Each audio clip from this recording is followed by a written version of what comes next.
I'm Dr. J, and I speak to dead people. Business edition. Alwin Ernst was the earliest founder of EY. Not only did he lay the foundation for one of the most influential professional services firms in history, Ernst transformed the world of accounting. So revolutionary in his approach, the American Institute of CPAs tried to expel him. And the only reason that they didn't is because he quit first. You see, Ernst was a pioneer who realized that an accountant needed to be more than a passive bookkeeper. To truly serve their clients, they needed to be a trusted advisor, and that meant building long-term relationships. He believed that relationship needed to be built proactively right from the start. And so he began advertising in the local press and actively reaching out to new clients. Now, back then, that just wasn't done. His approach won, and soon the other firms were following. This was a man who started his firm at just 22 years old with $500, few connections, and no college degree. I want to know how he found the confidence to reshape the profession. How did he realize that he could be a trusted advisor, and was he concerned that this could risk his independence? What does he think of EY today and its new global strategy? Get ready to hear from the man who saw that the numbers told a story, and a trusted advisor could tell that story to create a better working world if only they had the confidence. Alwin Ernst, are you there? Yes, Justin, I am here. Alwin, where did you find the confidence to start your firm at just 22 years old? Well, Justin, back in 1903, at the age of 22, I was driven by a strong sense of purpose and an unwavering belief in the values of integrity and service. It was a time of great opportunity, and I was eager to make a meaningful impact in the field of accounting. Starting my own firm seemed like the natural step to take. It was a leap of faith, but one grounded in a deep conviction and a clear vision for the future. Give us a sense of the world. You talk about the opportunities. This was the early 1900s, right? The early 1900s were a time of rapid industrialization and economic growth in America. New technologies and industries were emerging, creating a wealth of opportunities for those willing to seize them. The business landscape was evolving, and there was a growing demand for professional services like accounting to support the expanding enterprises. Now, you were in Cleveland, Ohio. That's right, Justin. A city thriving with manufacturing and commerce. It was an ideal place to start a firm, with a vibrant business community and a wealth of opportunities for a young entrepreneur. The energy and growth of the city were truly inspiring. Now, you had no finance, few connections, and you didn't have a degree, yet you were starting an accounting firm. It was quite a challenge. While I lacked formal education and financial backing, I was determined and resourceful. I gained practical experience working in the field, building relationships, and learning from every opportunity. My commitment to integrity and quality service helped me earn the trust of clients and colleagues alike, laying the foundation for the firm's growth and success. It was a testament to the power of perseverance and hard work.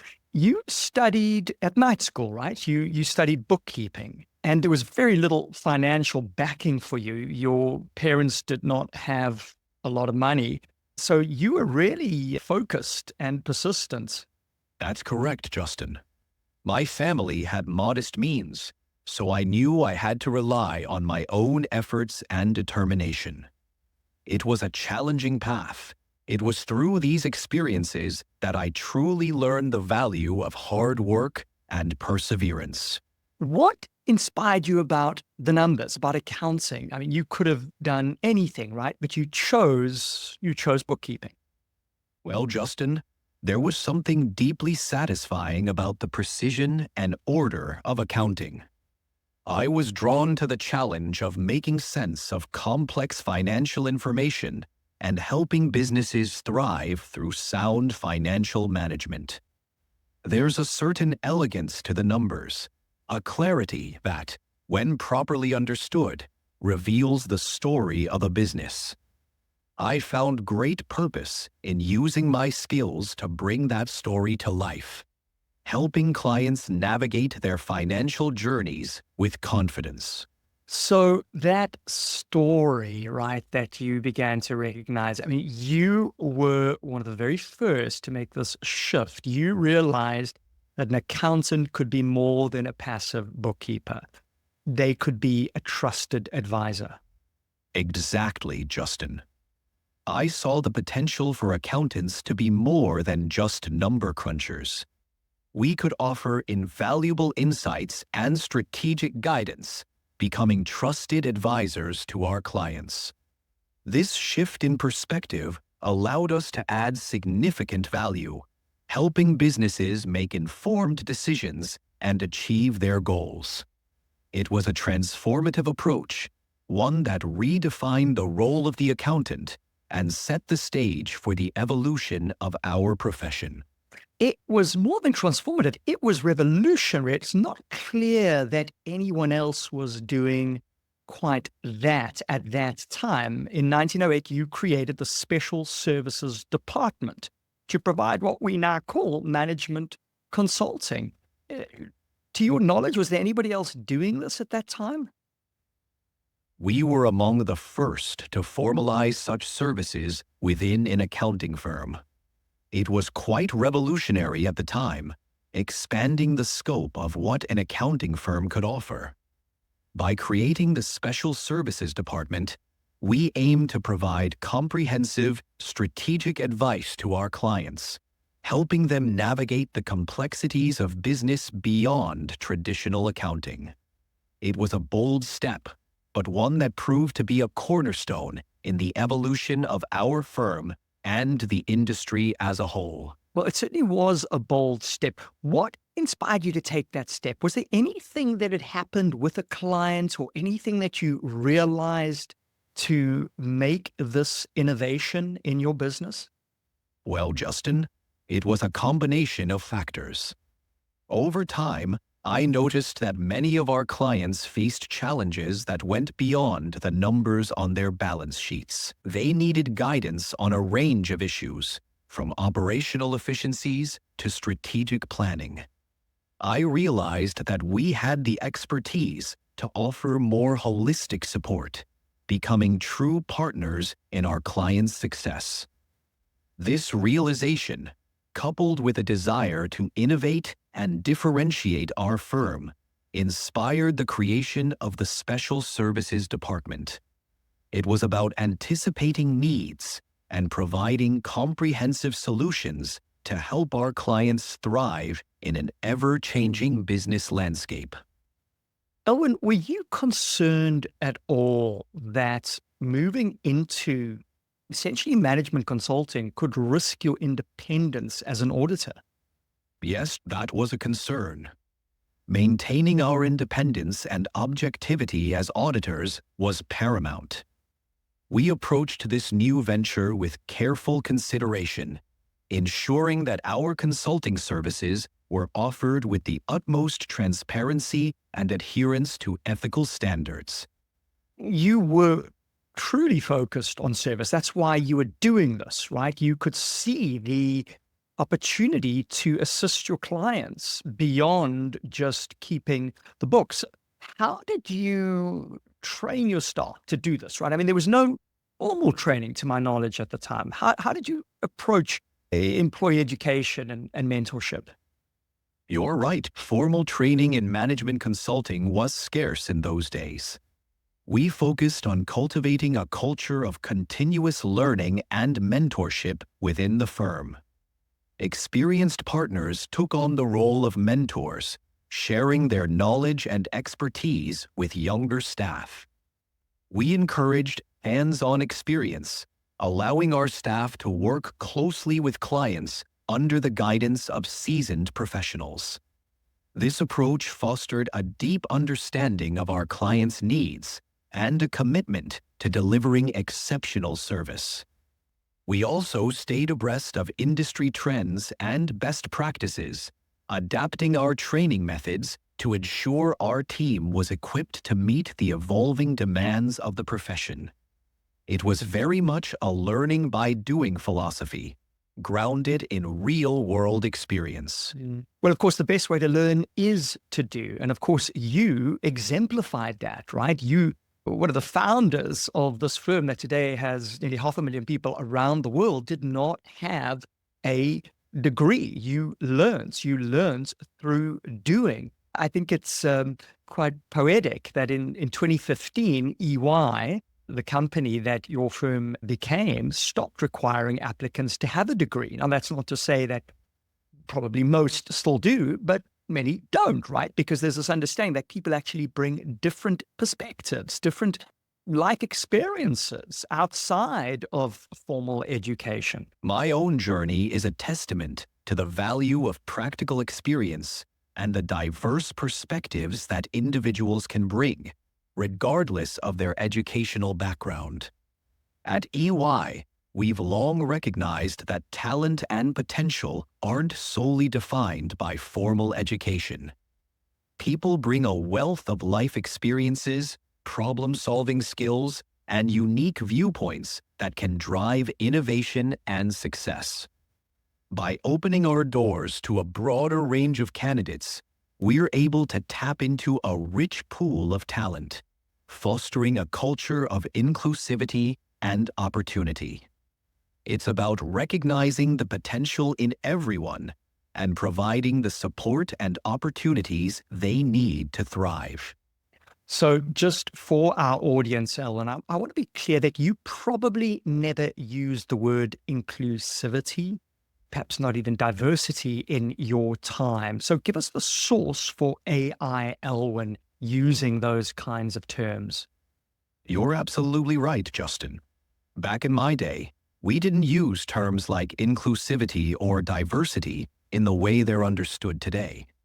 However, the essence of those concepts was present in our approach. We valued different perspectives and recognized the importance of giving opportunities to those with non-traditional backgrounds. In today's language, we'd say we were practicing inclusivity by recognizing the potential in everyone and fostering an environment where diverse experiences could contribute to our collective success. It was more about practical application than the terminology we use today. Yeah, and I think today diversity has become largely about, say, race or gender or sexuality, but diversity today, as back then, that is still critical, is cognitive diversity, right? Diverse perspectives. Absolutely, Justin. Cognitive diversity, bringing together different ways of thinking, problem-solving, and approaching challenges, was crucial then and remains so today. When you have a team with varied perspectives, you're more likely to arrive at innovative solutions and make well-rounded decisions.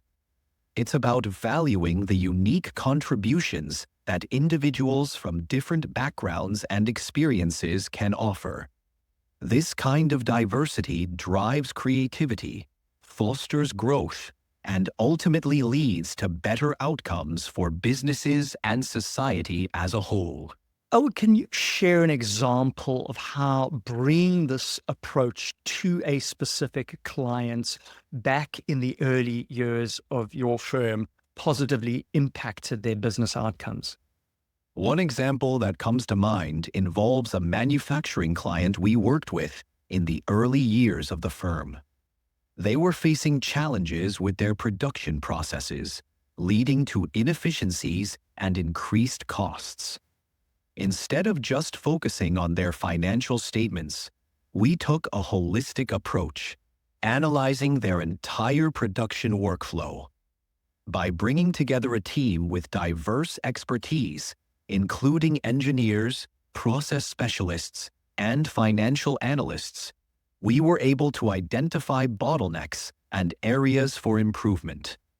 We recommended changes to their production layout and introduced new inventory management practices. These changes not only streamlined their operations, but also resulted in significant cost savings. Our approach demonstrated the value of cognitive diversity, leading to tangible benefits for our client. What a wonderful story. And that really does talk to what I think of as the DNA of EY. When I listen to some of your clients today, they talk about EY being the most networked, the most connected of the big four, or this amazing global network of expertise where people really talk to each other. There's very strong internal relationships, right? We talk a lot about the relationship with client, but those internal relationships, I imagine, is something that you placed a high premium on as well. Absolutely, Justin. From the very beginning, we believed that a connected, collaborative workforce could deliver the best results for our clients. Now, Elwin, you were something of a rebel. Tell us about why the American Institute for CPAs tried to expel you. Well, Justin, it's true that I had a bit of a rebellious streak. The American Institute of CPAs took issue with me back in the 1930s because I was pushing boundaries and challenging the status quo. At the time, the profession had strict rules about advertising and competitive practices. I believed in being more proactive in reaching out to potential clients and offering a broader range of services, which ruffled some feathers. While it was a contentious period, it ultimately sparked important discussions about how the profession could evolve to better serve clients in a changing world.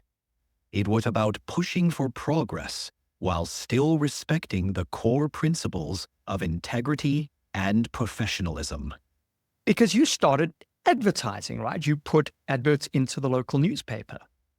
Yes, that's right. I believed that it was important to proactively communicate our services and differentiate ourselves in the market. These ads were a way to reach potential clients directly and showcase the value we could offer. While it was controversial and led to some pushback from the establishment, it ultimately helped us grow and expand our reach, setting the stage for the innovative and client-focused approach that EY is known for today. Where did you find the courage, the confidence to break the rules and step out to innovate in a way that others had not before? Well, Justin, I think it came from a deep belief in our mission and a willingness to take calculated risks. I saw an opportunity to better serve our clients and differentiate our firm by challenging traditional norms. The positive impact we could have on our clients' businesses by offering innovative solutions and services fueled my confidence. I was also fortunate to have a strong team around me who shared this vision and were willing to embrace new ideas. It was a collective effort, driven by a commitment to excellence and a desire to push the boundaries of what was possible in our profession. I had the privilege of running a confidence program for the new senior managers at EY. And in this program, we talk about a number of elements of confidence. Self-belief, of course, is key, but I also talk about purpose belief. When you've got a strong sense of purpose, when you just know, right, in your blood that you are having a positive impact on your team, on your clients, you're creating a better working company, economy, creating a better working world, that powers your confidence, right? That enables you to go out there and do what you deeply believe is going to make a positive difference. Absolutely, Justin. That sense of purpose is a powerful driver. When you truly believe in the value of what you're doing, it gives you the confidence to take bold steps and innovate. It's not just about self-belief.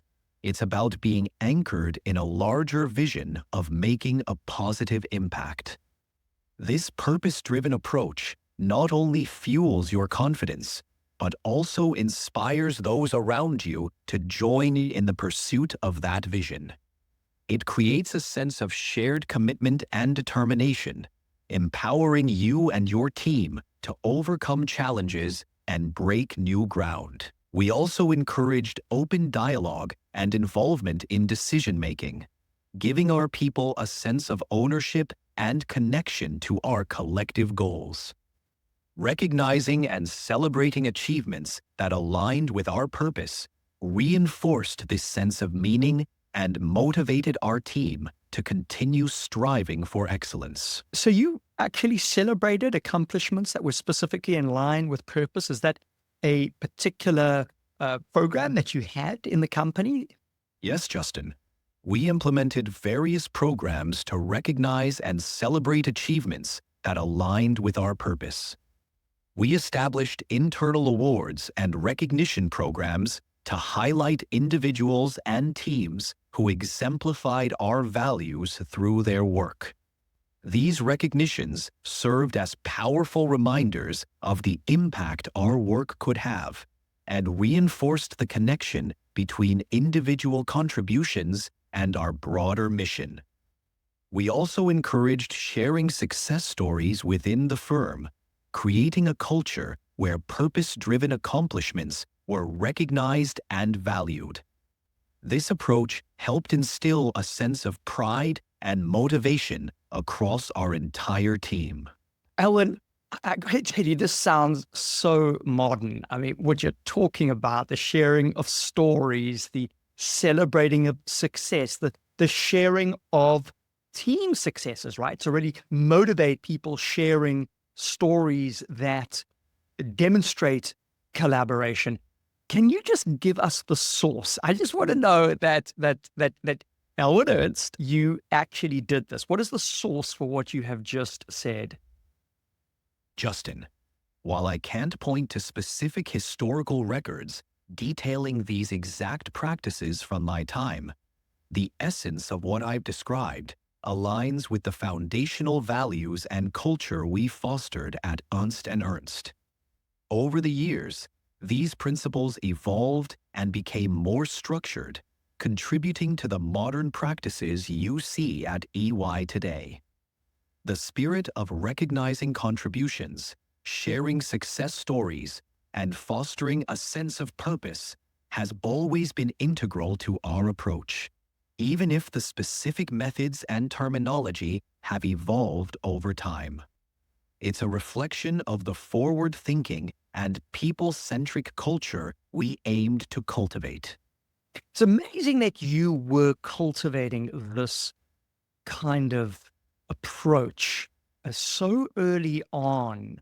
I mean, back then, weren't most firms like the military, hierarchical, autocratic, job satisfaction meant if your boss wasn't satisfied, you lost your job. And yet you seem to have a very different approach.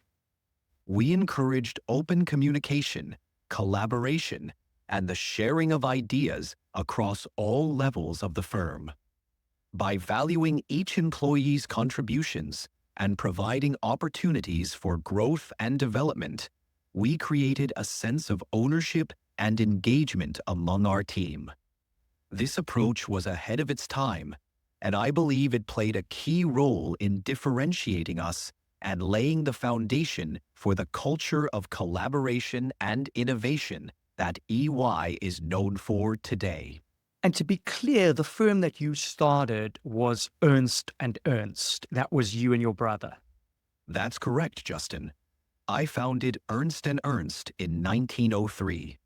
While my brother Theodore was not a co-founder, he did join the firm later on and contributed to its growth. We started as a small operation in Cleveland, Ohio, and over time, through dedication and a focus on quality service, we expanded and evolved into the global organization. So in your lifetime, how many offices were there around the United States? By the time I retired in the early 1940s, Ernst & Ernst had grown significantly, with offices in major cities across the United States. While I don't have the exact number of offices from that time, our expansion was a testament to the hard work and dedication of our team, as well as the trust our clients placed in us. Elwin, today we talk a lot about work-life balance. I don't know if I love the term. It kind of implies that work isn't life. And I think work is a wonderful part of life. But what it means is that we need to make sure that we're taking care of ourselves, that we're not working ourselves into disease, that we are working healthily. How did you balance your need for well-being with the demands, the stressful demands of work? Finding that balance was certainly a challenge, especially during the early years of building the firm. For me, it was crucial to set clear boundaries and prioritize my time effectively.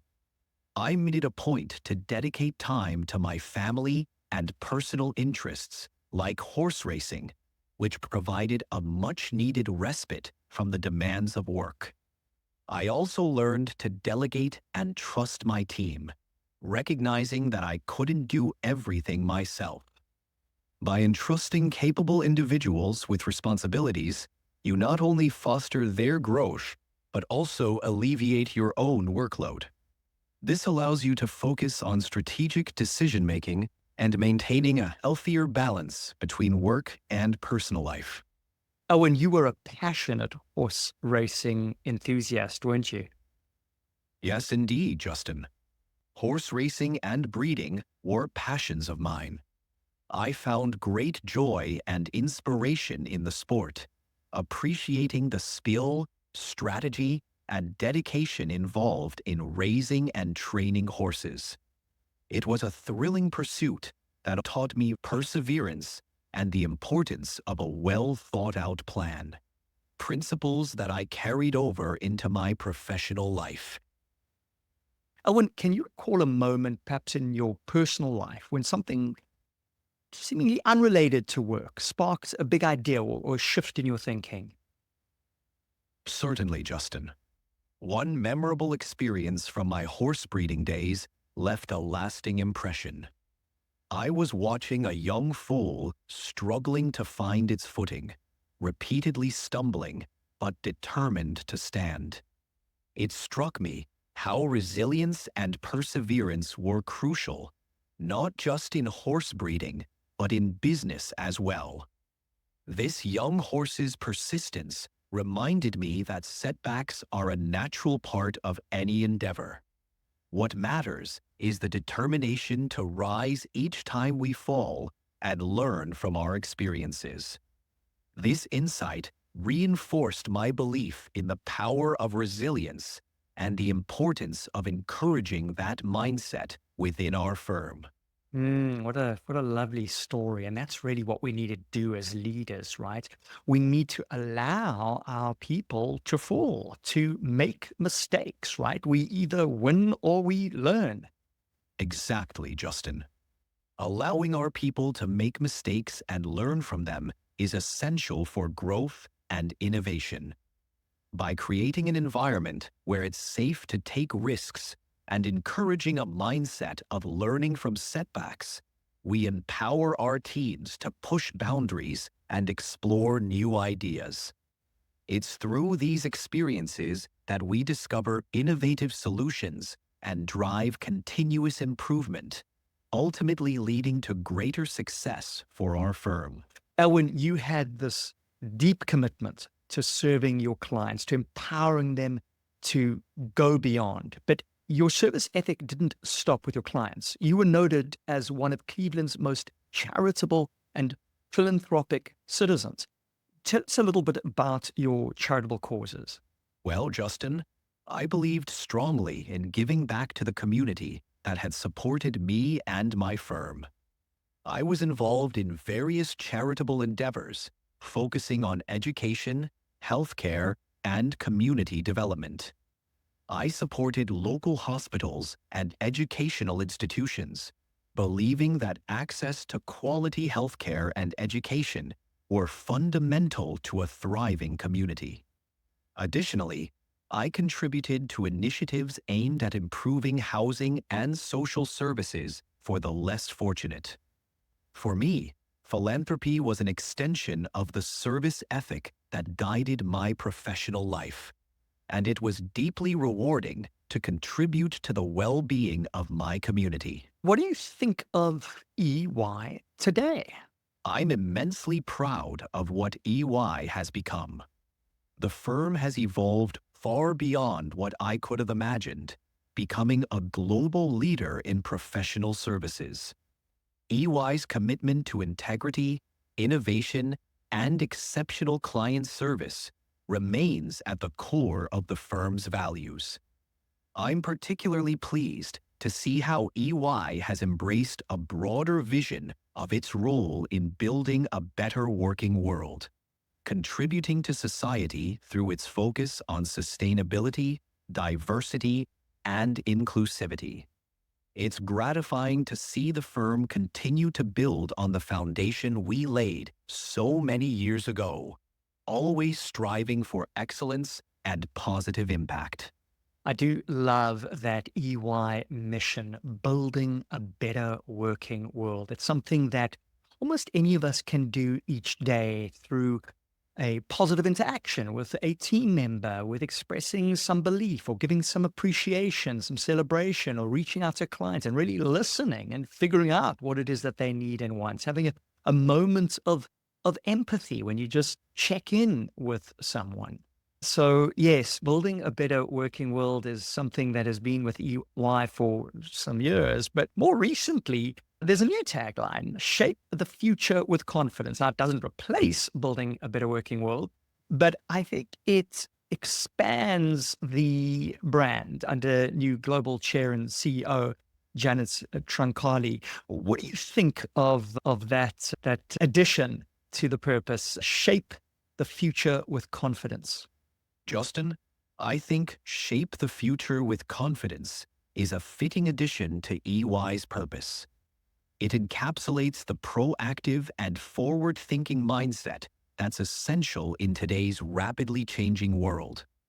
This tagline encourages confidence in decision-making and underscores the importance of being prepared to navigate uncertainty.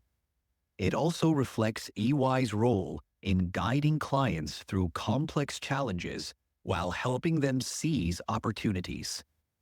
Back in your day, you said we can afford to lose time and money, but we cannot lose the confidence of those we serve. You recognized the significance of confidence. And I guess it's in the name, right? EY Assurance, that core service line. The very word assurance means confidence. So if we are to earn the confidence of our team as leaders, if we're to earn the confidence of our clients, well, we need to have that confidence ourselves.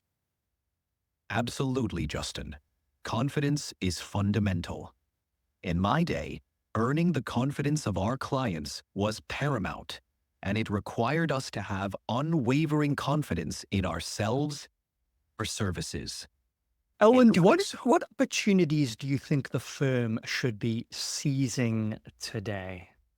Justin, in today's rapidly changing landscape, EY has numerous opportunities to lead and innovate. Embracing digital transformation is paramount as technology continues to reshape industries. EY can leverage its expertise to help clients navigate this shift, offering insights on emerging technologies like artificial intelligence, blockchain, and data analytics. Sustainability is another key area. With growing awareness of environmental and social issues, EY can guide clients in developing sustainable practices that not only meet regulatory requirements, but also contribute to long-term value creation. Finally, fostering a culture of inclusivity and diversity remains essential. By bringing together diverse perspectives, EY can drive innovation and better serve its clients in an increasingly interconnected world. Alwin, do you have a question for me? Yes, Justin. I'm curious. What drives your passion for interviewing people from different walks of life? And what do you hope to achieve through these conversations? Well, when I get to experience vicariously how a man with no college degree in his early 20s, with no finance, very few connections, is able to start what would become one of the greatest professional services organizations in history. I get to learn from him. I am a student of success, and how better to learn from success than from those who have come before us? That's a wonderful perspective, Justin. There's immense value in learning from the experiences of others, especially those who have paved the way in their fields. It's inspiring to hear how you're using these conversations to delve into the principles of success and share those insights with your audience. It's through stories like these that we can find inspiration, guidance, and perhaps a bit of wisdom to apply in our own lives. What would you say to an EY employee who's just starting their career and wants to unlock their potential? I'd say, welcome to a firm with a proud legacy and a bright future. Embrace the opportunities that come your way and be open to learning from every experience. Take the initiative to seek out mentors, build relationships, and learn from the diverse perspectives around you. Uphold the values of integrity, excellence, and service, as they will be your guiding principles throughout your career. And most importantly, have confidence in your abilities and the difference you can make. At EY, you have the chance to shape not only your future, but also the future of those you serve. Final words to anyone who wants to shape the future with confidence. I'd say confidence comes from preparation, resilience, and the belief in your ability to make a difference. Take bold steps, learn from your experiences, and remain committed to excellence. By doing so, you'll not only shape the future with confidence, but also inspire those around you to do the same.